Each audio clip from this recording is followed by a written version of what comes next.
Good morning, everybody. It's your boy D Mac. Let's talk. So, I've been watching a little bit of the Olympic basketball, and it seems like the U.S. men's team has been having a little struggle going on. First, they were beat by Nigeria. Then they were defeated again by Australia.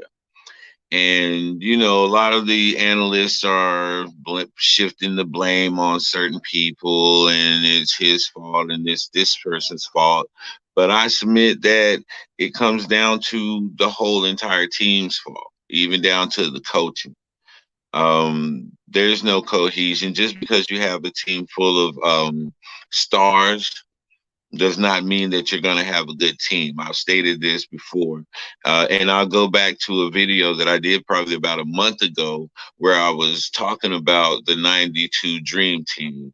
That was a team with Jordan and everybody that was on that team went on to become a Hall of Famer except for one, and that was I believe it was Christian Laettner. But if they would have chose Shaq instead of Christian Laettner, then that whole entire squad would have been full of Hall of Famers. So just to go to show how talented this team was. And so, they were pretty much high on their horse going into the thing. But before they went, their coach was Chuck Daly. Shout out to Nan for giving me that piece of information. But, you know, what he did, he went and he found some college players because he felt like those guys felt like they had it in the bag and their egos were pretty big. They was feeling themselves. And so what he did, he went and found some great college players. One of them's Chris Webber, and I forgot who the other guys were, but it was some outstanding players. And he put them up against that dream team. And those college players went out there and they embarrassed that dream team. And what it showed them is that no matter how good they are individually, until they come together and they play team basketball and they really sink and gel with each other as a team, then they're going to go out there and get embarrassed. The dream team corrected their issues and their problems, and they went on to play some great basketball. So fast forward to now, and we look at what we would consider, well, some people would consider a dream team. Yes, missing some of the key star players and stuff like that, but we understand that they need to recuperate and really rest and heal up and stuff like that. So we understand that.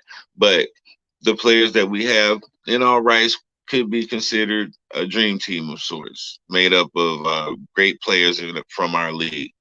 And so they've been getting embarrassed. The first game against Nigeria was a close game. They barely lost it, but they lost. And they went into this with high expectations. And then they lost again to Australia. And that was a little bit more of a lead that they lost to Australia. So, what is happening? What I saw happening was there's no communication with each other. Everybody feels like they have it in the bag. They're not really taking it serious because it's not really a big thing to a lot of these guys. Because you also have to remember that a lot of these guys that are playing on these Olympic teams, they're paying attention to all of the racial tension that's going on with the Olympics right now. And there's a lot of these guys on this Olympic team that have been very outspoken about what's been taking place. Um, so is their heart really in it? Do they really care that much about representing the United States of America on that scale? Who's to know? I can't speculate and say what's in those guys' minds or what's in their hearts, but I don't see nobody's heart in these games. Uh, I don't see anybody taking it serious. And a lot of these guys, I really don't feel like they should be playing this game anyway. You still have KD who's injured. He was playing hurt throughout the whole series. Why is he there risking injuring himself even worse or permanently for a medal or some games? No, that's not necessary. That's something that could jeopardize the rest of his career. And some of these things are unnecessary for these big name guys like that, these big money players. So, um, I don't know. I wouldn't be out there, throwing my body and doing all of the things that I do here at my regular job in the NBA that I would do in the Olympics that only comes around whenever it comes around, what, every 4 years or so, something like that. So yeah, that's why the U.S. team is not out there dominating and destroying all of these countries like that because they're not going to put their bodies at risk like that. They've already been beat up and banged up throughout this whole entire year. And a lot of these guys are struggling to keep their body healthy. So I would imagine that they're not going to go out there and go full throttle and really jeopardize themselves for the United States that they're at odds with anyway. So that's just my take on why the U.S. team is losing. And hey, it is what it is.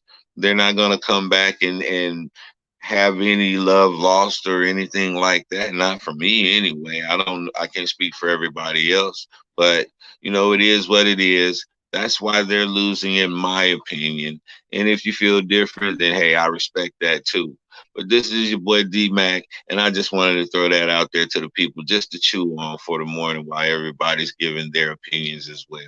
So y'all have a blessed day. Like I said, sticks and stones may break your bones, but the word can always heal you. I'm out.